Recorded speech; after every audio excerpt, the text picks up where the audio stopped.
Verse 6, O my soul, come not thou into their secret, unto their assembly, mine honor, be not thou united, for in their anger they slew a man, and in their self-will they dig down a wall. Cursed be their anger, for it was fierce, and their wrath, for it was cruel. I will divide them in Jacob and scatter them in Israel. Now Simeon was the southernmost tribe. You would think that it would be identified with Judah and Benjamin, but it's not. You never hear of them. They had territory, but they seem to have just sort of faded away in the other tribes. And Levi, and here you see the marvelous grace of God.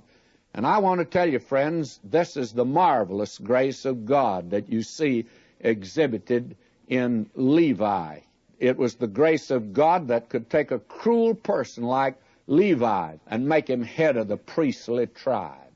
It's the grace of God that has made us sinners into a kingdom of priests also, friends. All believers are priests today. And how did you become that? Well, among those there have been converted drunkards, converted harlots, converted murderers. I've had all of them in my churches that I've served. May I say to you, it's the marvelous grace of God. He says, forasmuch as ye know that ye were not redeemed with corruptible things as silver and gold from your vain conversation received by tradition from your fathers, but with the precious blood of Christ as of a lamb without blemish and without spot.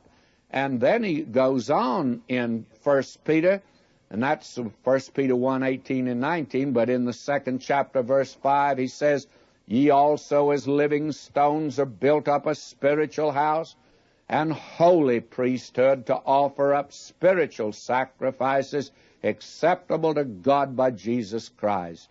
Well, who is he talking about? Those that have been redeemed by the precious blood of Christ. Now, will you notice, that's these two boys. And by the way, Reuben lost first place. Simeon and Levi really lost first place. The king will not come from them. But there's another boy, and he was a sinner. But notice what the grace of God did for him.